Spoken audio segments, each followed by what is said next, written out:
Hello, you wonderful people, and welcome to another episode of Not Too Comic Book. This being a show where I talk about TV shows that are adaptations of comic books. For today's episode, I'm going to talk about the latest episode of DC's Legends of Tomorrow. A lot of really interesting things went down in this episode, so let's break it down. So obviously we have the team divided. We have Sarah, Mick, Spooner, and Astra looking for the, apparently what turns out to be the final, released alien pod, which I'm like, I'm surprised that we already dealt with that. But to be fair, we're, nearing, there's not that many episodes left in this season. I think there's only, 18 episodes. No, I think it actually might even be 15. So there's only, a handful of episodes left, if I remember correctly. So it kind of makes sense.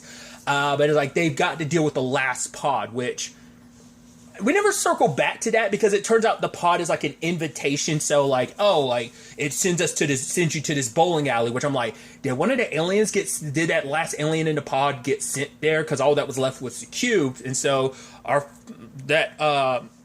quartet, I was trying to find the word for four, that quartet heroes gets drawn there. And it's so interesting because immediately, the moment, the people going up against the painkillers ended up losing and they got sucked into the bowl, I was like, are they being sucked into the planets? I was like, no, maybe they're just being stuck. Because I was like, are those bowling balls supposed to be the planets the way they looked? And everything made me think that, especially when you're dealing with the other side of the episode, which is we can't find Earth anywhere, which I was like, that's weird. And I was like, yeah, it turns out that is the case. I love that it's legitimately a cosmic bowling game. And it's the deal with this thing is that you literally play with your planet on the line, which is interesting. Which I immediately was obviously you can't help but compare the show to Doctor Who in many different regards. The show from the very beginning, it was very Doctor Who in that vein. I believe that was the storyline in the season 11, or rather series 11 finale, if I remember correctly. It was about planets being condensed down and stuff like that. So there's that. But then I'm also thinking right, we are in the DC universe and there's a certain other person who likes to do that. I mean, not turning them into bowling balls, but that's the collector of planets himself, Brainiac. So I was like, oh yeah, it's a very Brainiac thing, we saw, if you ever saw Krypton, you got to see that firsthand of his collection of planets and stuff. So I think that's actually pretty interesting. So it's very befitting in the DC universe, not just the Doctor Who comparison. You can also make the, Brainiac comparison. It makes you wonder, does that mean just anyone I guess that's just the general rule of cosmic bowling ball. I don't know if that's something that those guys did, or is it that's just a general rule, no matter where you are, if you do cosmic bowling, your planet gets kind of used as collateral, essentially. But the dude who made the bowling ball, Buddy, I feel like I know him from something else fairly recently, but the thing that kind of comes to my mind, because I was trying to think for a long time, is it was either, I was thinking is it Don't Look Under the Bed, the Disney movie? But I'm no, if I remember correctly, I believe he's from Halloween Town 2. I don't remember his character's name, but he was the dude that's anything you ever lose in your world ends up here. And if you lose things here, it disappears. When people lose their socks, they magically pop into this dimension where everything that's lost gets dumped here. I believe that's Halloween Town 2. I could be mistaken. I'm fairly certain it wasn't Don't Look Under the Bed. But I feel like there's something even more recent I know him from, and I just can't place it. It's just that's what kind of comes to mind. But regardless, he built this bowling alley because he thought it was kind of this amazing pastime until the painkillers came here, and now because they've been the reigning champions, they have control of the place. So they're the ones who send out the invitations to people, and it's they think of everyone here is an alien, they just look human. Spooner kind of put them in this situation because she accepted the bowling match because it's hey, they'll give you a ride home. I also love that literally as Buddy's don't take them on, don't challenge them until you're ready. Spooner's hey, challenge them to a bowling ball game. It's cool, could happen at a worse time. So I do like that these stories are separate, but they do ultimately all end up converging like that. I do like that, Sarah just naturally, she's I've never really bowled before. Bam, strike. I was oh, wow, I'm really good at this. Now, part of me is wondering, is that just Sarah's natural talents because she's very, good at what she does, just her natural skills and her precision as a former assassin just activating there, or is it just the whole being part alien and maybe she just naturally has the ability of adapting? And so the ability to adapt is kind of already in her nature, who she is just as a person, but part of me wonders if some of that alien aspect come into it as well. Either way, she's killing it. You have Spooner really being into it to the point she's leaning on the lane, being like, oh, it's this. I'm like, you're super into it. It's actually interesting when she breaks it down, like, that basically she learned how to bowl. Like, she got really interested in, like, when she was, like, 13, because, like, the old man that, like, took her in, like, fostered her at the time, would take her to the bowling alley, and she felt like it was the one place she could really, like, fit in. I was like, oh, that's really sad. I did like also that element of like, and it's like, Astra's like, oh, we got abducted by aliens. And then literally at the same time, Spooner and Sarah like, again, and they look at each other. It's like, yeah, some commonality there. It's like, yeah, before Spooner would have been the only one who could legitimately say that. But now Sarah can say that too. But Mick doesn't like bowling because he's like, oh, it's stupid. And the fact is he didn't want to take his gloves off. I was like, isn't the reason why he wants to not take them off is because of his scars? And it's like, yeah, that's the reason why. Because it would mean putting his past on display. And obviously Mick, we've dived into like his very, very complicated past and just the reminders. Because also it's like, it's a reminder of who he used to be. He's far from the person that he used to be. He hasn't been Heat Wave, like, you know, with everything that Heat Wave comes with, you know, being part of like that rogues team of, you know, Snart and everything, being the bad guy. He hasn't been that person in years. He's gone through a lot of changes. He might be like very like stuck in his own ways in certain regards, but he's changed and grown a lot. So I can also see like symbolically of why he would never want to show off his scars either, because like I said, just a reminder of his past being put on display, but also it's like it's not who he is anymore. And then Astra's super above it, because I love the whole thing later on. It's like, wait, I escaped from hell just to bowl granny style, because that was like the only way, because she wasn't really good at it. But like Mick, the moment he got those fingerless gloves, because Spooner helped him out, because I love it later on, because like all this negative energy was turning them against each other, especially when the pressure was on, when it's like, oh, when you find out you're actually bowling for your planets, which I even love that even Astra was like, actually that's actually pretty godlike, when he's like, hey, the guy's like, I'm not a god, I'm just a guy who really loves to bowl and basically destroy like civilizations by doing it, something of that vein. But it was almost seemed like Astra was almost like, oh, from a former evil person, I'm actually kind of impressed that it's like very godlike power and stuff like that. Like I said, that's why I'm curious, like, is that just, like, out there that anyone can do it? Or is, like, Brainiac's technology that lets him do that? I mean, maybe it's just technology that he didn't even have. Maybe he picked it up somewhere. I don't know. I'm probably reading too much into it. But I just think it's interesting that here are these people capturing planets as trophies, as bowling balls. And you also have, like, you know, someone like Brainiac who does that just because it's his shtick.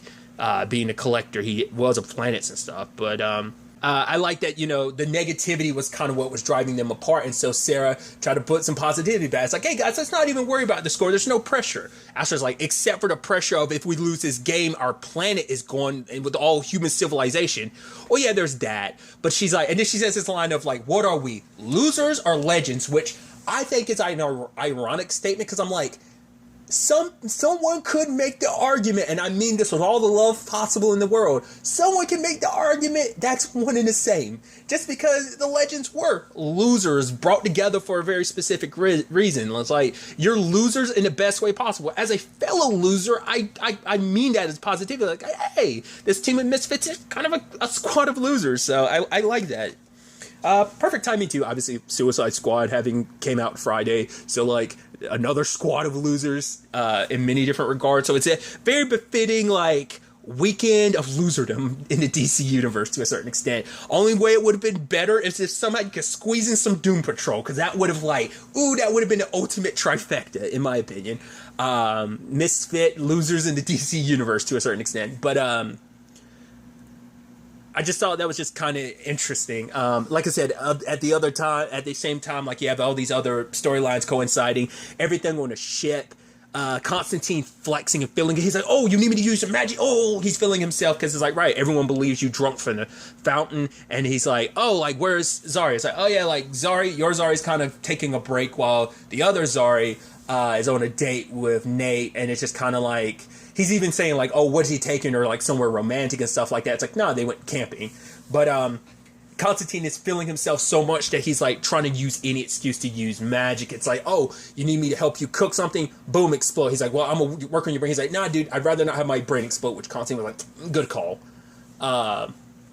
but they're trying to find their way to Earth, but they can't. So Constantine casts a spell, which would he have been able to do that beforehand? Probably not. But I even love at the same time that's all happening. Like, you know, it's like, oh man, Constantine, you know, I felt weird at the beginning with you dating my sister because, I mean, to be fair, like, all your relationships ended with your significant others dying. Which I was immediately like, well, to be fair, his ex, he was able to he had to go a very roundabout way, but he was able to reverse that for his ex. So, I mean, it's not all bad, but it is generally, people around Constantine kind of suffer, and that's why he kind of has a very pessimistic viewpoint he has. I mean, also, I mean, it's not a significant other type of situation, but he was able to kind of save Astra to you know, so that kind of worked out too, but I still see his point. And he's like, oh yeah, Constantine, you're a good guy. He's like, oh yeah, thanks. As Constantine is doing some shady stuff of obviously using that dark magic again, and he's just, you know, flexing and just like, because the thing is, Constantine's the worst person to have that, because that's a very addictive thing. It plays on his personality. That's always been his issue, that like he loved magic a little bit more. That's what led to everything, Astra and all. Like, he's the reason because of his obsession with magic, thinking he was top dog, and now having power that just feeds into that more. Not good. At the same time, Gary's helping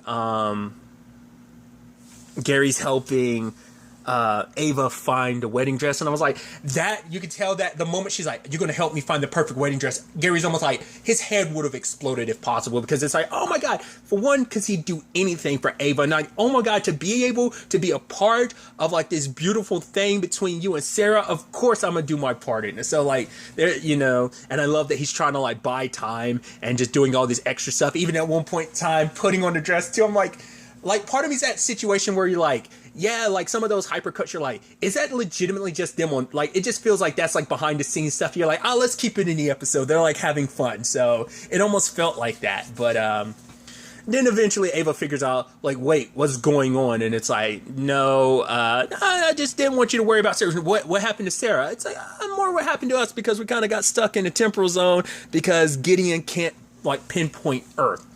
At the same time, like I said, you had Nate and Zari. It's like, right, they only have like 24 hours, so they gotta make this count. No distractions.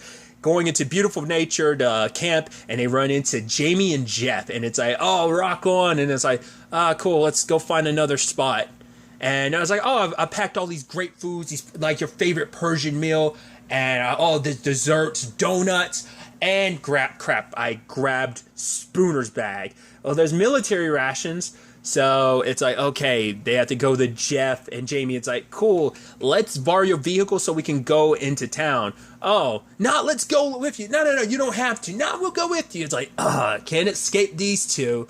They're a little too much. And as they are leaving, it's like, oh, the battery's dead. It's like, oh, because all the devices and everything that you kind of been, the music you've been blasting, kind of all that. Oh, let's walk. Oh, we'll go with you. It's just like, oh, leave us the hell alone, you guys. And then, like, Jamie has to, like, be throwing stuff towards towards Zari, being like, oh, don't you guys have like a long distance relationship? It's like, yeah. And she's like, oh, like that's got to be pretty tough. I mean, it's like, if you guys can actually make it work long distance, like, doesn't that mean like, why are you even together in the first place? I'm like, who the hell says something like that? That's so, but I guess it's like in her mind, it's like, oh, we have like such a great relationship, me and my boyfriend, and like, we're so in sync, we're good. But it's like, I don't know if she meant it that way. She was just trying to be positive and helpful and, you know, and yeah, rock on. But it's like, that was just super shade you threw at their relationship, and it started getting inside of Zari's head, because it's like, well, like, is our relationship doomed? Because it's like, is this like, this is a tough relationship. I mean, it's not just a struggle of, oh, we're from different times. We're not only from different times, we're also from technical time and different times and dimensions, because I'm from a timeline that no longer exists, that shifted and changed to the point that there's another version of me that lives outside of the totem, and there's a version of me that's stuck inside of the totem, because I can't be out for long periods of time without causing the timeline to shift. So literally our relationship is kind of a detriment and potential danger for the space-time continuum. So us being together, which Nate has to talk to her about it later on. It's like, no, like, the fact of the matter is, it's like, you're saying that those are all the reasons why we shouldn't be together. It's even more reason. I mean, because it's like, but I get it. It's like, literally, the universe is telling you not to be together. But it's like, you know, for Nate, it's like, nah, like, my heart hurts if we weren't together. And it's like, you know, so that was really sweet. But I love that it's like, at the same time, like, Jeff had like a panic attack because like they were hearing that thing over the radio about like Alaska and certain countries were going, and it's like, what's up with that? We found out because of like the holes in the bowling ball when Earth was turned into one. That's why those specific like countries ended up, or places ended up disappearing, was because of that. Because where the holes are, because like it's so crazy to look at, like from a perspective of being on Earth and being like, oh yeah, like what's all with the earthquakes and stuff like that. But looking at where the hole to the bowling ball begins, and I even love, it's almost kind of disgusting when Mike sticks his finger in a bowling ball. You can see his fingerprint, and it's just kind of, I don't know, it makes me a little uneasy because it's like, ew, just knowing that that's your finger and just like how it looks, and you can actually see the ridges of your fingerprint. It just, I don't know, that disturbs me for some reason. But I love that it's like, Jeff is like, okay, Jamie, like, I can't die without letting you know, I got a vasectomy. And just like Zari and Nate being like, ooh, and she's just hitting him like, how could you do that? Like, because it's like, the reason why we haven't been able to get pregnant is because of that. Because I'm sure on some part, like, she'd been feeling like, oh, maybe it's on me the reason why. And turns out, oh, it's because he secretly got a vasectomy without letting you know. And he's like, the fact of the matter is, if we had kids, we wouldn't be able to afford the stuff that... So it's like, their relationship isn't perfect. So maybe that's why Jamie was like throwing shade at their relationship, because it's like, because she either thought like legitimately like, oh, our relationship is amazing, we're like so in sync, we're so rocking, and then it's like, oh, like actually our relationship is on a foundation of lies and stuff like that. Cool. You know, I mean, no relationship is perfect. So, and I love Sarah being like, am I a bad person for like really, really enjoying that? And Nate's like, oh no, they're terrible people. So it's like super cool that you enjoy that. But yeah, they use Spooner's weapon, which ironically enough, it's like the highest setting is a middle finger. And it's like, all right, let's set it to middle finger. And they shoot into the sky and end up zapping Mike's fingers, which I'm like, yeah, I love how that kind of works out beautifully. But obviously, everyone on the ship is kind of worried because it's like, oh man, like this is it. It comes down to this. Nate and Zari got free just in time to like come back to the ship, and they're making out bare odds. Like, oh yeah, there's some pretty hectic stuff. All right, you guys keep making out. Cool. But it's like, right, it comes down to this. It's Astra's turn, and she does her thing, and it's like, yeah, they win, and it's awesome. So Earth gets saved, and they bounce. It kind of leaves the question, like, what about all those other planets, those bowling balls? Like, is there no, like, reversing it now that they're stuck like that? They're stuck like that? Like, all those people kind of died with those planets? Is that what that's kind of implying? Which is actually super dark and depressing, because it's no, like, oh, man, let's restore those other planets. Like, nah,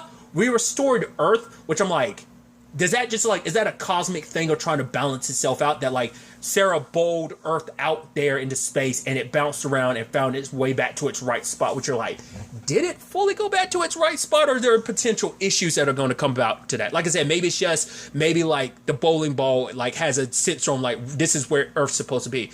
But let's also not forget, like, obviously the universe is constantly moving, so what does that mean? That Earth might not be exactly in the right spot it's supposed to be?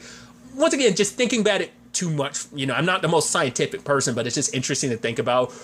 Like, maybe it has something to do with just Sarah's like, all right, like, I know where to hit it in just the right way so it'll bounce across, you know, that meteor or whatever, that, or comet or whatever that's, like, going across the sky. It seems like Earth kind of bounces off that, goes through, like, the rings of, like, Saturn or whatever, and so maybe it's just luckily went back to the way it was, so that worked out.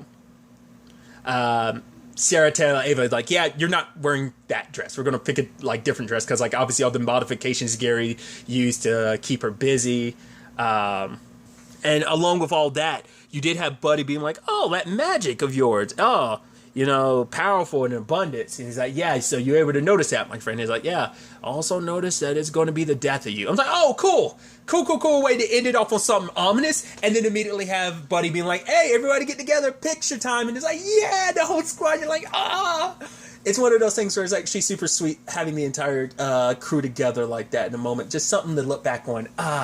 Because I'm sure with that warning, well, he didn't actually warn Constantine. He kind of said that under his breath. So there's going to be some dark times ahead, I'm sure. Because also we still have to deal with the fact is that Mick is pregnant. What that's going to turn into, whether we're going to, what's going to happen with the whole Kayla thing. Will there be any more with that? I'm assuming it will be. So, are we going to run into Buddy anymore? And, with his, intergalactic, or just galactic, bowling alley, will we ever see that? It's like now it's back under his control. Bowling is meant to be a fun thing that kind of unites people, not tear them apart. It was supposed to be a place of bonding, not a place of bullying that Mike and the other pen killers made it out to be, so I don't know, just another fun episode, because you're always going to get a fun time with the legend. So I'm really excited to see ultimately where the next episode takes us with all of this. But really, that's all I want to talk about. So next time we meet, be happy, be safe, live life to the fullest, and enjoy it. Good day, and goodbye.